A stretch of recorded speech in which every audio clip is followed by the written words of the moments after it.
조세희 작가의 소설 난장이가 쏘아 올린 작은 공. 아마 한 번쯤은 다들 들어보셨을 텐데요.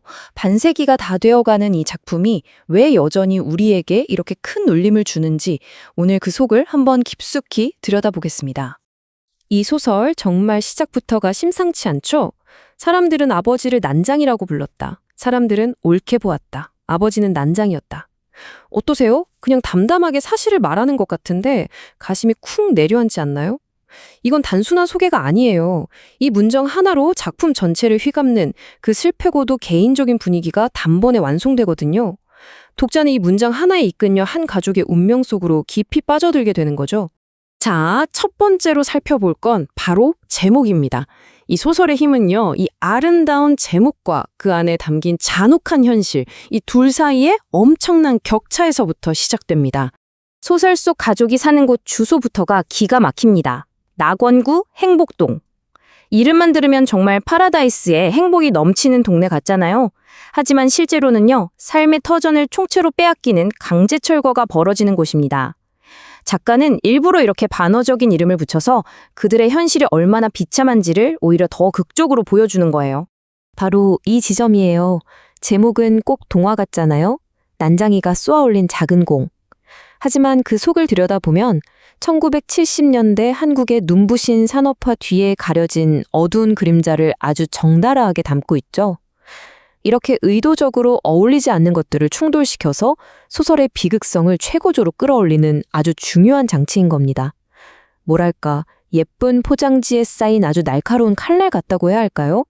다음은 이 이야기가 펼쳐지는 시대 배경으로 한번 들어가 볼게요. 1970년대 한국 사회 말이죠. 바로 여기서 소설의 가장 핵심적인 갈등이 만들어집니다. 1970년대 대한민국은 정말 압축성장의 시대였어요. 국가가 나서서 산업화, 도시개발을 엄청난 속도로 밀어붙였죠.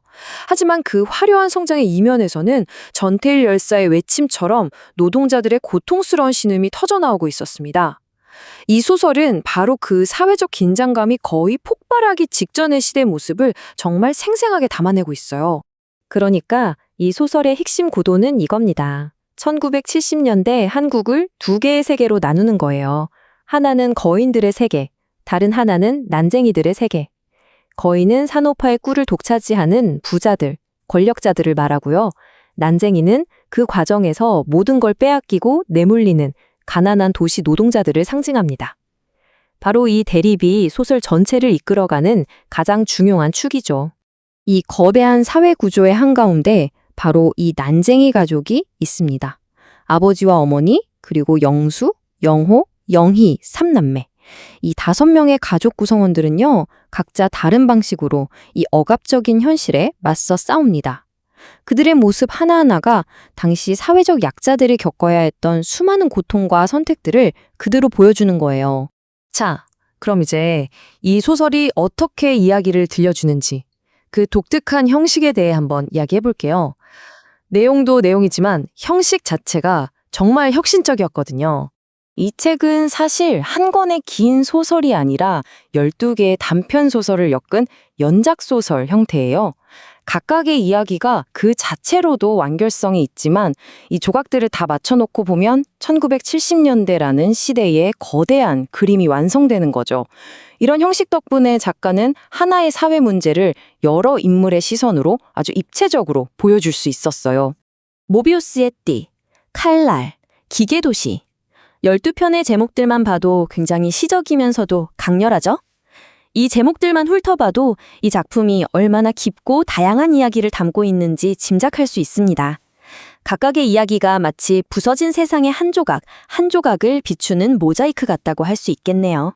특히 이 책의 제목이기도 한 단편, 난장이가 쏘아 올린 작은 공 안에서는요, 화자가 계속 바뀝니다. 첫째 아들 영수였다가, 둘째 아들 영호였다가, 막내딸 영희였다가. 똑같은 비극을 겪는데도 세 남매가 각자 기억하고 느끼는 방식이 다 다른 거예요. 이 기법 덕분에 독자들은 하나의 사건을 훨씬 더 다각적이고 감정적으로 깊이 있게 체험하게 됩니다. 그리고 또 하나의 아주 독특한 특징이 바로 몽타주 기법입니다. 마치 영화처럼요, 과거와 현재, 현실과 환상의 장면들이 아무 예고 없이 막 뒤섞여서 나타나요.